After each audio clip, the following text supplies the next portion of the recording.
Welcome to Keeping Up with Our Community, a podcast for and about Romeo Community Schools.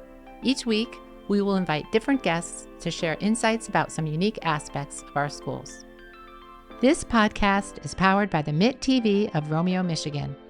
If you're looking to start a podcast for your business or personal use, look no further than MIT TV. Their in-studio podcast experience allows you to record perfect audio and capture amazing video. That's all right here at the MIT TV of Romeo, Michigan. Contact them now via email for a free consultation and schedule a visit at mit.tvpodcast@gmail.com. That's mitt.tvpodcast@gmail.com. Hello, my name is Mary Ann Brush, Communications and Marketing Supervisor for Romeo Community Schools.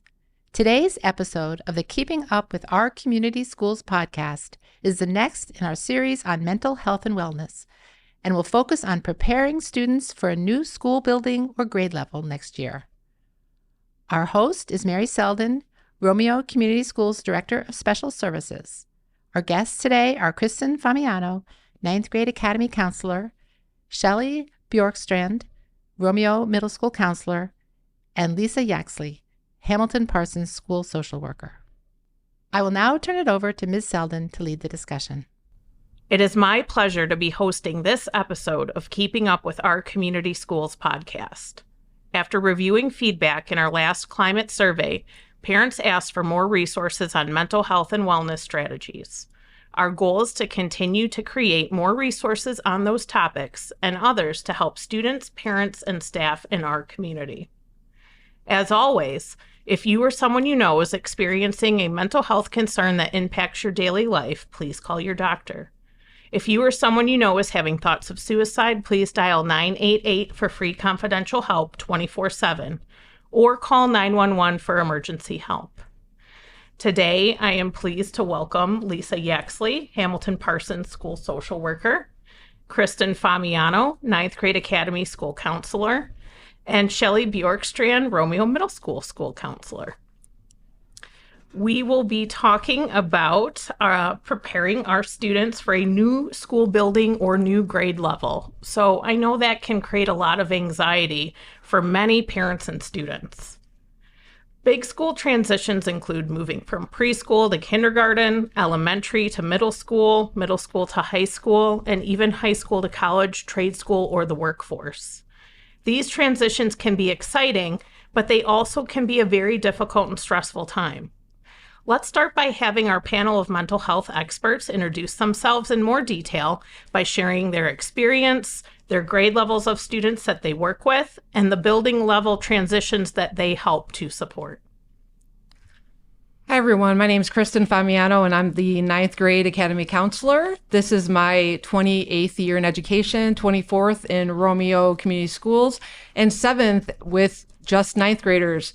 I worked with 9th through 12th graders as a counselor prior to that, the 13 years prior. And I absolutely adore working with 9th graders. It's a wonderful, wonderful time to have all in one building at the old Powell Middle School, now the Powell 9th grade Academy.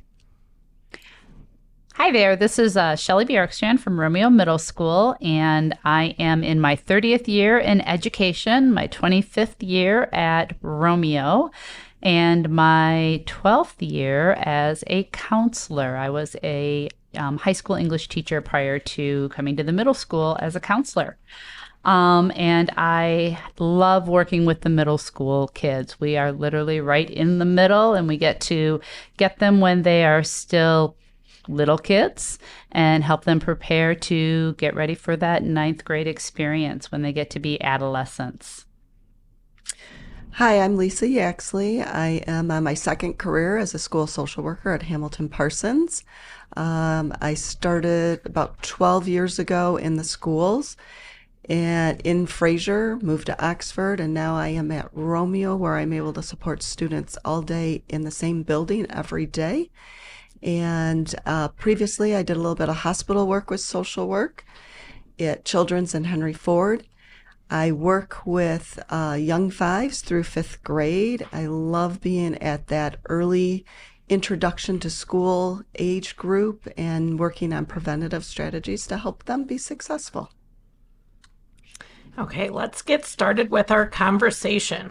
Challenges can arise for children at any grade level. However, they are more commonly experienced when students enter a new building. The fear of the unknown, academic challenges, and social challenges are a few examples that may occur and cause children or adults anxiety. What are some common examples of challenges that arise at each building level, and how do you address those challenges to help support students, staff, and parents? I know I've discussed this on previous podcasts, but for the ninth grade, I'll just start since it's sort of right in the middle, is that many of the students feel like in ninth grade, if they come in with these really high goals of what they want to do, which is a wonderful thing, if they don't do very well on a test, or if they stumble a little bit in that first part of ninth grade, I have so many discussions about how they have 18 more weeks to improve their grade, and how their entire futures aren't ruined because of one bad test, and to keep them on that path. We focus so often on the skills in ninth grade to be successful moving on. We pull from that profile of a graduate that I'm sure has been talked about before, with those values and skills that employers want to see, responsibility, that make sure they act with purpose. We try to bring all of that into the classroom, into their seminar classes, and at the same time help them explore who they are, what they want to do as they move forward, to help them make that transition, not just to the high school, but then beyond the high school. Bringing them in from eighth grade, it really is a fresh start for the students. I should say it really is, sort of, because we do have many new students. We have about 40 new students in ninth grade every year, and most of the students have gone at least the last 3 years of school together. Many feel that if they've made mistakes, it's hard to develop a new, kind of reputation from that. And but it is a fresh start. They see it as a fresh start. And a lot of them are able to connect with more students, different students coming in, whether it be they're on a team now with somebody they didn't have many classes with in middle school, or some brand new students from outside Romeo that were going to private school, or that are schools of choice. And so they really are able to open up and make some new friend groups. Then they also sometimes break off from their friend groups they came into ninth grade from eighth grade with, and they find new friend groups through activities or clubs that they join. And it really is, the student that walks in our doors in the beginning of ninth grade, and then the student that we send off to 10th grade, to see that difference is really, it's just inspiring to see that growth and change in them, just physically and also emotionally. So that's one of the reasons I love working with ninth grade. I think Romeo too offers such a unique opportunity for ninth graders to be able to focus on that transition to high school in a building with very supportive teaming, and only one grade level occupying that building, where the goal is to get them ready for high school, ninth grade, and then the 10-12 building, I think is so special. And your team at the ninth grade academy is so strong, and you can see the benefits, and the students and the parents talk about it all the time, how helpful that was for them to transition to high school. Absolutely. And thank you for saying that. And our team is just, I love going to work every day and working with the other staff. Melissa Arndt's a principal. Her heart kind of lies in that transition and always has. And I believe she's the one who kind of brought Link Crew into Romeo to begin with. And Link Crew is one of our 10th, 11th, and 12th grade opportunities for students. And, kind of on that same note, those transition activities have been very important. We do a few as they're picking their pathway for grades 10 through 12. We have tours of the building. Link Crew gets involved and they come down.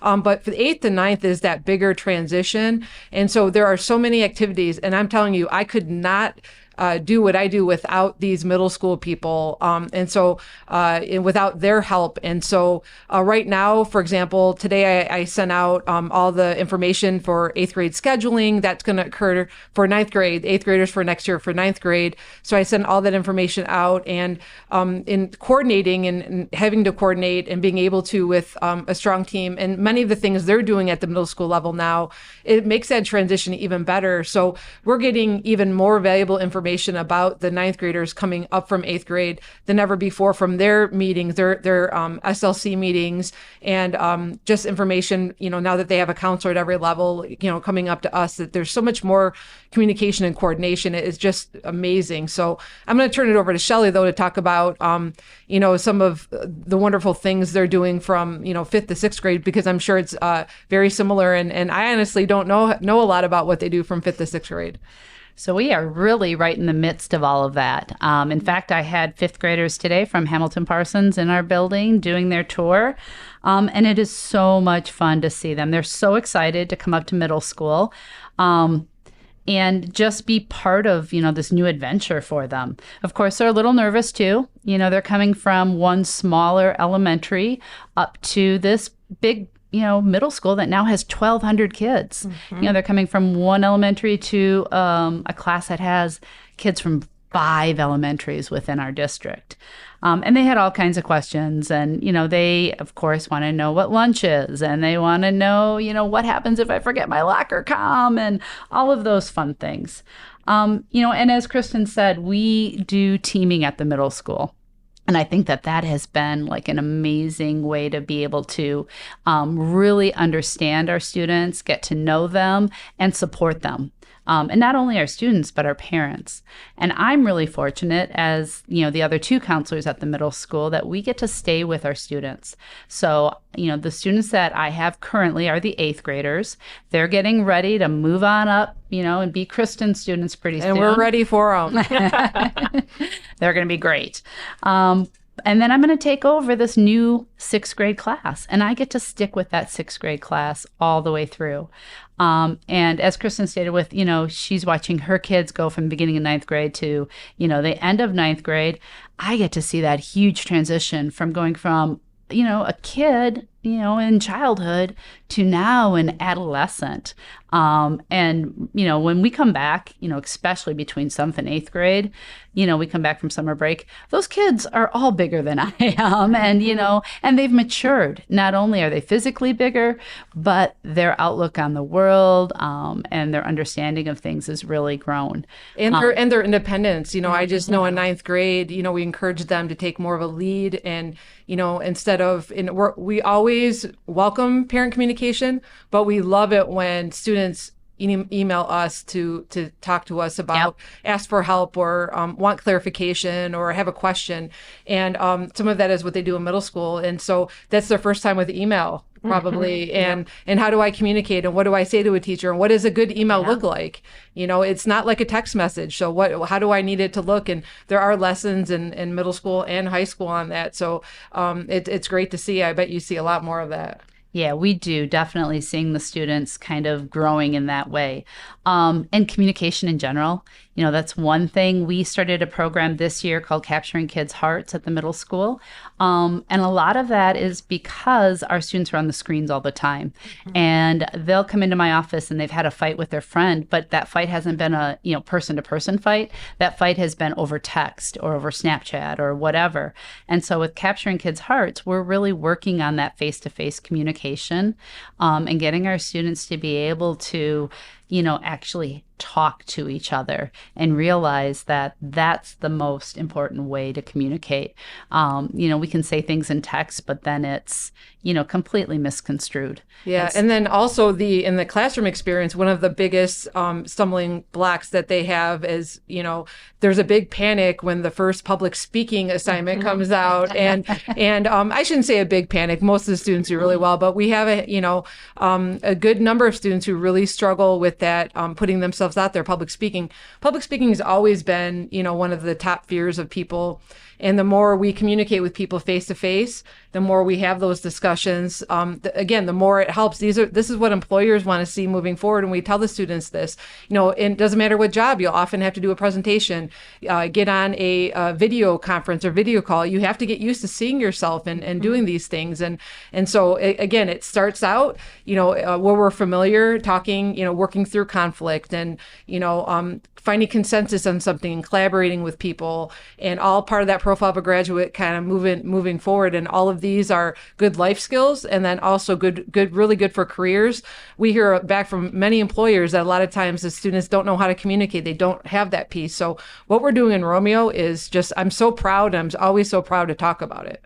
Absolutely. I agree. And middle school, to focus on teaming, that intentional planning, the rotation of the counselors that follow the grade level, that's so important, especially for that 1,200 student middle school. You're taking a large middle school and you're making small learning communities within. And so that is such a highlight that I know most districts don't do. And that's what makes Romeo unique. Lisa, how do you help students and parents transition both to the middle school level and preschool coming up to elementary for their first school experience? Yeah, I have the pleasure of doing like the sandwich. I get them when they're really little, and then I get to see them when they're getting bigger. And today, when they went over to the middle school, they came back. We do a lot of polling. How was it? What did you like? And they're very excited now. They were scared till they went today. Of course, yeah. And now they're very excited to go. And one of them was talking about learning to email, and that he can email the principal or the counselor when he has an issue. So that was a good thing. Absolutely. The two of the benefits I'm finding that Romeo's unique to a lot of districts is that we have the social workers full time at the elementary level, so we can start that community and communication and working with the kids. At Hamilton Parsons, we also started working with Capturing Kids, along with Positivity Project, to work on how we're going to communicate with others and interact as a community, and that other people matter. So for fifth grade, we just really focus on encouraging them to not be afraid, addressing their fears. Even though they've heard it all today, they will ask again about the lockers, about the comms, about getting lost. They have a lot of worries and anxiety over it. So it's a continual conversation. We start around January, and it will go until the day they leave us. Oh, it'll keep going when they come too, which is okay though. Yeah. We have to teach them that it's okay to do hard things. Correct. They can persevere, and they're going to grow from that. And that's, I think, the most important thing about coming from the elementary to the middle school is that growth piece. And then on the other side of that, from my 8th graders up to the 9th grade academy. Yeah, you do. You see it. I'm even seeing it just from the beginning of the year till now with the 5th graders, not only physically, but emotionally. There's a lot of growth, and we just encourage that. On the flip side, coming into school, I have the young 5 students, I have the kindergartners, and usually when they're coming in the building, it's a lot of that separation anxiety. Mm-hmm. They're afraid to leave their parents, or sometimes the parents are afraid for the kids to leave. And so we have to work through a lot of that. Sometimes when it's the student, the parents will drop them off, and then we just kind of make a plan depending on what that student needs. Sometimes it's a quick move to the class. Sometimes it's a stop at the social work office or a walk around the building. Sometimes it's encouraging the parent that it's okay to drop and leave. You need to quickly just move out and let us handle it. And then usually 9 times out of 10, the student's fine. I do have some outliers that will cry on and off throughout the year, but it's just continually working on that. It's okay, you're safe, this is a good place to be, and just working with them. So yeah, and that continues to be a theme probably at every level. In 9th grade, we especially focus on attendance as being one of the key components to success, because if you miss class, especially on a block schedule, it's really hard to recover from that. And having routines and having that structure in place and coming to school even when you don't feel like it, or even when my anxiety is higher, and that all starts young. That starts at elementary, having that routine and doing that. And as important it is for 9th graders, and as it probably gets a little bit more challenging with 9th graders because they're, becoming more independent, have a little bit more, vocabulary and, size than when they were little guys. But as important as it was then, it's especially important important for the little ones and getting to school. And so that routine is important. The practice, doing it over and over, getting through those rough days is extremely important. Only missing when you have like the fever or, you're really sick, for the most part. There are exceptions, but those are all skills learned really young. So we appreciate all your efforts, because that's going to definitely help them as they move through every level. Yes. And like Shelley said, kids can do hard things, adults can do hard things, and it's important to communicate, work through that together with support from the parents, from the school staff, but then also reflect on it. Wow, you did that. Remember how nervous you were? Remember all those worries you had? And it turned out not to be so bad, or you did great despite, insert whatever here. And so yeah, it's important that we can tackle a challenge and we can do hard things. I'll often encourage students, if they're having, an argument with somebody, be it their parent or be it a classmate or a friend, we'll role play that in my office. We'll talk about, okay, well, what would you say? How could you handle this?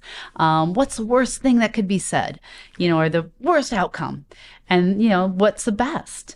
And then after the fact, after they've actually had the conversation, I'll call them back in and say, okay, how'd it go? And 9 times out of 10, they're like, it really wasn't that bad. Mm-hmm. We make it out in our heads to be so much worse. And we just need to realize that, that we can work through these things. What are some proactive tips or strategies that students and parents can use to help minimize fear and anxiety centered around school building transitions? When should they begin using these strategies? Should they wait until the start of the school year? Absolutely not. And in fact, that's why it is now February and we have our 5th grade students coming into the middle school. I think the sooner the better. The more they're exposed to something, the easier it's going to be. So we have our 5th grade visits going on now. I will go into the elementaries next week and, interact with the students again. In May, we have our middle school mixer where we bring all of the 5th grade classes together over at Barnabo Field. And they're able to do some activities and meet students from all the different elementaries. And, then again, we have our Bulldog Days in August. So we're not just waiting until September when they walk through those doors. We're getting them ready all the way along. And, parents are always welcome to email us, to give us a call, and even if the parents, we had a parent night last week, so there's opportunities for them to be prepared for this way before they walk through the door. And that repetition is key at the high school level. I notice a big difference with, I should say, getting involved and repetition, because there's a big difference for those fall athletes who have already come back in August for their sports. They've already found kind of a group of people. They're used to coming to school each and every day for their practices and games. And so when we also have those activities, we have, I do my best to come over during scheduling and meet with every single student on the classes for next year. Mainly it's to make sure they're picking the right things for them. But it's also to say, hi, I'm Ms. Famiano if you need something, because I am there at the Bulldog Days, at the orientation, and it gives them a chance to walk around the building and find their classes. Now students don't have to have a locker at the high school level. So whether or not they get a locker, that can be a couple weeks into it. So for some students, it could be, okay, we're going to worry about getting you to high school. If it's really important for the student to have a locker, we can make that happen. If it makes more sense to wait till they have the big coat for the winter, get that a couple weeks in, we can do that as well. We do have some lockers as well that have a key and not a combination for, probably a dozen students or so if that's needed. So we do have some transition activities. We have Link Crew that comes in and does those activities, kind of like the mixer at Barnabo before school starts. For our students who have IEPs, the special education teachers and co-teachers come over, and social workers and to meet with the students. And I think there's pizza too. Yeah, you can't get. We like to feed people. Yeah, and I always say who eats their crust, and I love pizza. But it's a great time. And so we do everything we can. So if they do have questions, if they do need help, that they know who to come to, and also getting them in that routine. But then once they're at school, getting connected to school, and it's a little bit harder, I think, in ninth grade. I can't speak for elementary and middle, but in ninth grade, so many of our activities are at that 10-12 building. And I am always open to helping connect students with the advisors, walk them over if they don't know where to go. Sometimes that can be a stumbling block, but the main activities for ninth graders, we have SERVE, which is our community service organization. They're doing some wonderful things with nonprofits at middle school. So I'm assuming that's going to increase the interest in getting involved in SERVE. As well, we have, the Romeo Theater Company. So many students are involved in the plays, plus our sports team. Those are the big ones that ninth graders get involved in. So once they're involved and have their people, then they get used to going back and forth between the buildings and meeting some of the other students in grades 10 through 12. It just makes them more comfortable. The more you do things, the more you repeat doing things. I think that exposure is key. And anyone that's having more intense anxiety, you can always reach out to your local school, counselor, principal, social worker, let us know. And there's opportunities that you can come visit. There's opportunities that meetings are held in that building. And if there's a unique circumstance, we want kids in school. So let us know and we can work as a team to help that situation. We have all kinds of resources. We obviously service, 400 some students within our own buildings. But if a student needs that extra help, we would be more than happy to give out information. We do have programs that come into the buildings to work with students one-on-one. So, as Mary said, we want them in the building no matter what. Yep.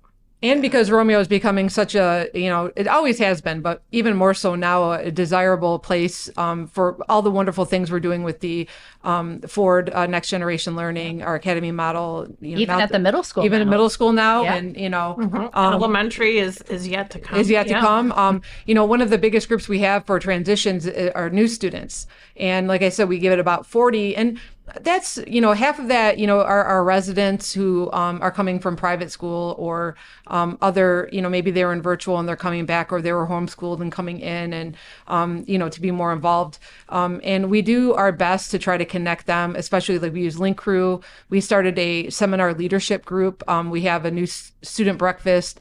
I'm just wondering, what happens with the new students? I think in middle school, you guys have a program for them as well. We do. Yeah. So at the very beginning of the year, we will do the new student breakfast also. And then at our grade levels, we will check in with them, just in those first couple weeks. We also do, if we have a new student coming in throughout the year, we have team buddies. So when they come into the building, I check in with their teachers on the team that they're going to be on. I have them identify, one or two kids that could help them for the first couple days of school. And I give those students a list. I really don't do a whole lot. Those students will make sure that the new student gets their Chromebook. They have a place to sit at lunch. Because if you've ever been into our lunchroom, there are 400 students sitting in there. Busy. It's overwhelming.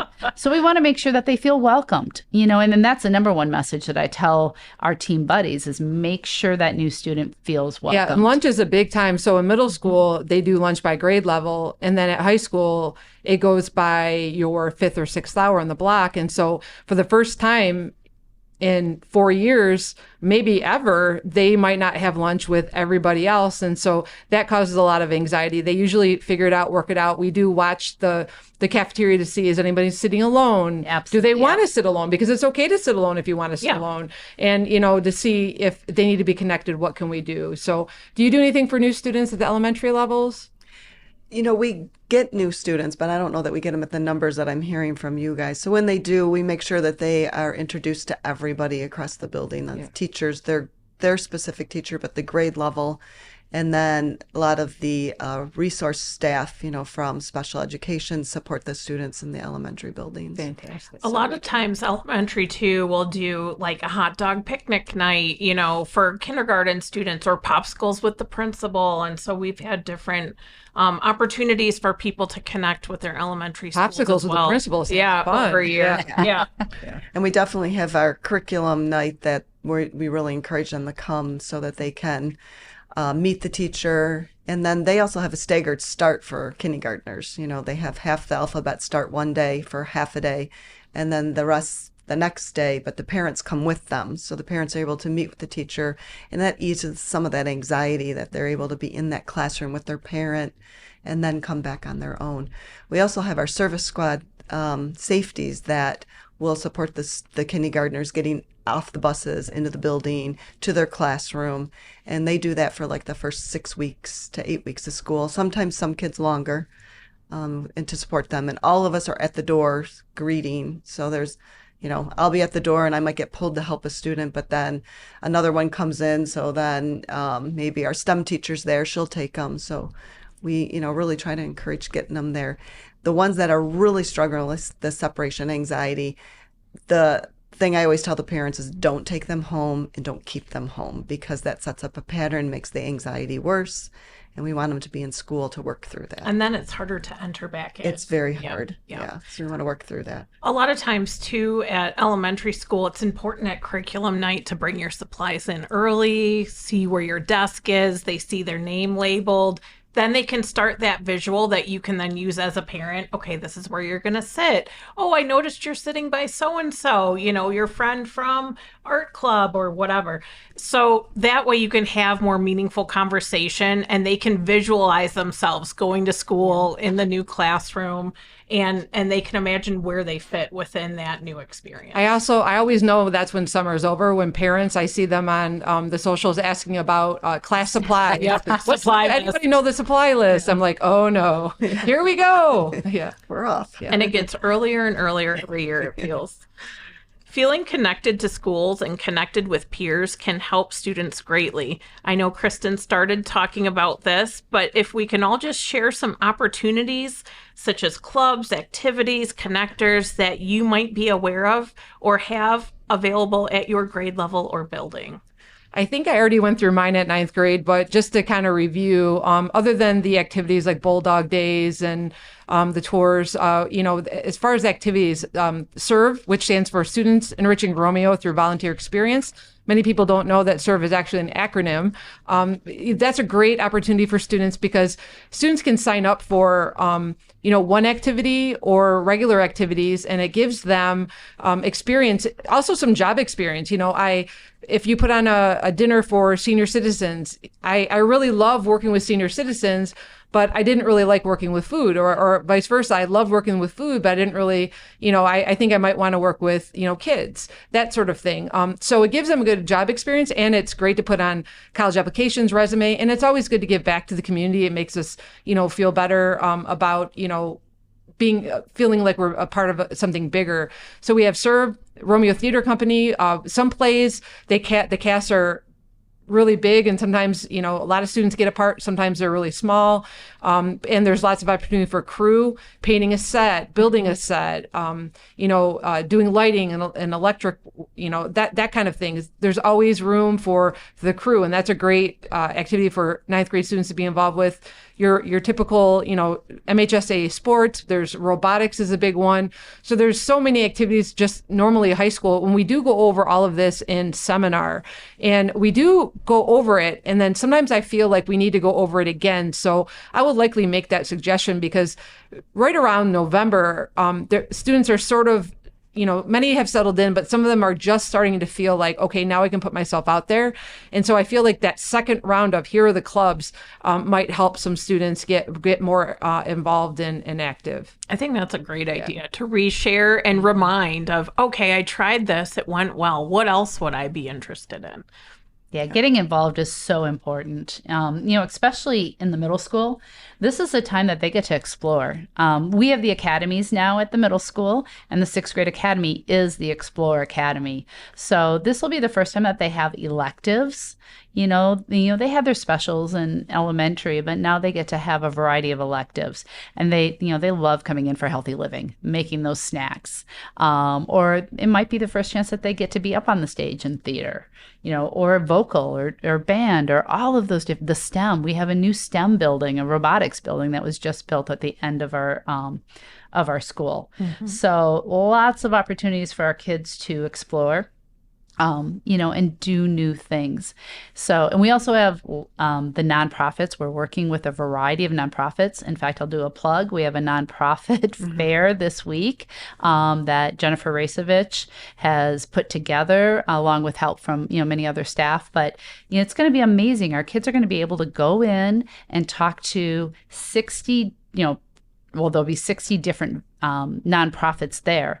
And, they're going to have the opportunity to see all the things that are out there in the world. And maybe at some point when they get up into the high school, start to get involved with some of those nonprofits and giving back to the community. There's ski club, there's, all kinds of sports, wrestling, cheer, trap, you name it, you can try it when you're in middle school. And hopefully when you try it in middle school, you're like, hey, yeah, that's my thing, or nope, it's not. And you go into the next thing and you keep trying things until you find that thing that really fits you. And speaking of new things, I would be, remiss if I did not mention we have 2 new activities at the high school 9th grade academy. We have a teacher, Mr. Heidi, who has been such a great addition to 9th grade, and he's brought in a Fellowship Through Christ club that meets on Wednesday mornings. That's been a great fit for many of our students who've had maybe a little bit more difficult time connecting. And then he also does the powerlifting club with Mrs. Bennett, and That's so awesome. I don't know if it's a team or a club. I'm pretty sure it's a club, and I know one of my students is getting ready to she qualified for states. I don't know what that means because I don't know much about powerlifting, but what a wonderful accomplishment. And, again, Mr. Heidi too, for staff being, a new teacher and starting those 2 things up and getting right involved, and just great for adults to kids and kids to adults. So it's been wonderful. Lisa, what are some opportunities at elementary? So the elementary, I view it a little bit different in that it's more family driven than, middle school and high school. And so we have a lot of family activities that go on. Of course, at this stage, the parents are volunteering to help out in the building or for parties. They come for like our Halloween parade and different Christmas Trunk things. or treat. Trunk or treat. Yeah, there's a lot of, family community things that everybody's involved in. Some of the students do extracurricular activities that their parents put them in, and they kind of connect that way. I know that we do have the Lego robotics and Science Olympiad teams. A lot of the after-school stuff are parent-run, so every year they kind of change up what there is. There's been Girls on the Run in the past, different activities like that. There's also all the fundraisers that happen where, everybody go down to Culver's and, so much money will be donated to Hamilton Parsons.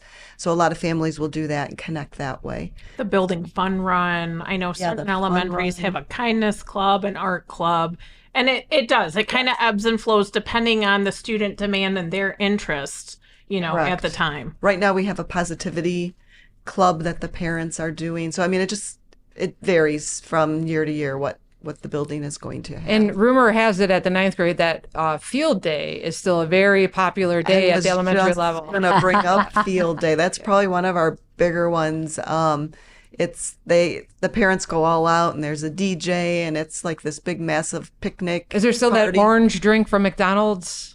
That was at my field day. They usually get, all kinds of things, popsicles, apples, And there's a lot. There's a lot of food. And so there's a lot of activities. I'm probably forgetting a few, but it's just always something. And then we, working with our social emotional learning program, we have our PBIS program, which we do assemblies every month, and that connects a lot of the kids. Like we just had bingo in the cafeteria. So the kids came down, we did bingo.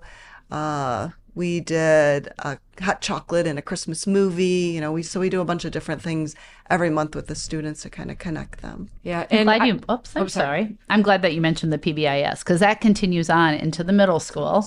And, like one of the hot prizes is being first in the lunch line. They love to get that. Yes. And we love recognizing them for, doing the things that they're supposed to do and earning those PBIS tickets. Yeah. I keep thinking, what did I forget to say? And so I keep coming back with these clubs that our teachers do. Mr. Taub Hobbits also runs our Science Olympiad team. And then Miss Cubitt and Mrs. Hardy, they do the student council, which is also a big part of ninth grade, the student council getting involved in those activities. Student council does a nice job with, homecoming. And I know they had a snow coming this year for the first time in many years. So they do a wonderful job, those leaders. And that's great it's student led, and students come up with their ideas. And it was just the theme we had. I know we had, I used to be an English teacher. So the Greek theme of homecoming this year was absolutely fantastic. So love the themes every day, and our kids are so creative and they work hard, and I love working in Romeo. You just reminded me, I have to share, we have a new picture club too. I don't think that's the exact name, but the kids take pictures whenever we're doing things. And so they're on a team and they rotate who goes and takes, and that's all the way down to first grade. Oh, that's They awesome. get a camera and they get to just go take pictures. Mm-hmm. I have to jump in real quickly, too, since you mentioned leadership. And I have to give a huge shout out to Mrs. Vangler and our leadership team or class over at Romeo Middle. They are really putting on all of the fifth grade tours. They're the ones that are doing everything, other than me talking about the scheduling and, Mrs. Ebert talking a little bit about clubs and, the administrators.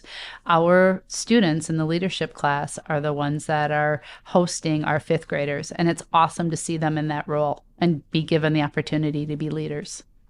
The best part about this is everyone here keeps coming up with more examples of great ideas, clubs, activities, and that's what makes Romeo so great. I wanted to thank you, Kristen, Shelley, and Lisa, for being here today and sharing your knowledge. We are incredibly grateful to MIT and to Romeo Community Schools for helping us share this information. We will have additional mental health and wellness podcasts about once per month during the school year. Thank you, everybody. Thank you, Ms. Eldon, for inviting this team with you today and always bringing such interesting and informative topics to our listeners. Next up, we will have a conversation with the new members of Romeo Community Schools Board of Education, giving the community the opportunity to get to know them beyond the campaign trail. Thank you for joining us, and tune in next week to keep up with Romeo Community Schools. This podcast is powered by the MIT TV of Romeo, Michigan. If you're looking to start a podcast for your business or personal use, look no further than MIT TV. Their in-studio podcast experience allows you to record perfect audio and capture amazing video. That's all right here at the MIT TV of Romeo, Michigan. Contact them now via email for a free consultation and schedule a visit at mit.tvpodcast@gmail.com.